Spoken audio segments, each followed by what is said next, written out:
Hi guys! Mamaligyan at ang balik karon guys. Tanawa guys. Padung na ako nakatanaw akong outfit. Ready na kaayo guys. Dihang napay ni palito og tambuali. Kay pila ka kilo niyo? Pila ka kilo yung mga chikiting? Katawa sila. 25? Pilang kilo aning tambuali? 18. Sobra mong kwarta eh. Sobra dito palito makaon na. Kalabasa. Gagmay, dako. Kalabasa nga gagmay og dako. Uy, watermelon man na dyan. Na watermelon man dai na siya.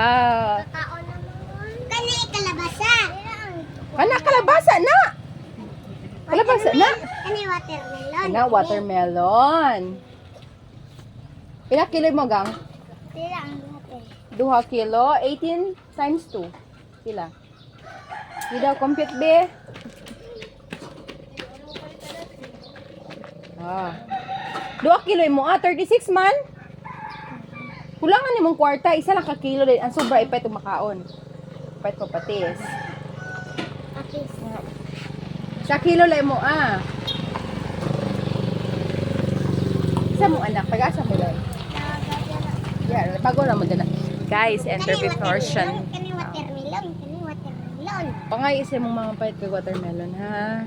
Alis lang ko 20 man akong kwenta dayon. Oy, sobra naman siya sa 1/2. Unsaan man mo siya? Pila mong kwarta? 25. O sige, kana na lang kana duha. Isa ug ko na siya tong hatag na na. Aman sa lupin. Ikaw ray sulod Palitog? wala na kay pait makaon kay gipait nagtambuhalit na. Sige, bye na mo. Sige, bye guys. Bye guys. Napila ni mo pa. Toy. Toy. Palitog mo pa.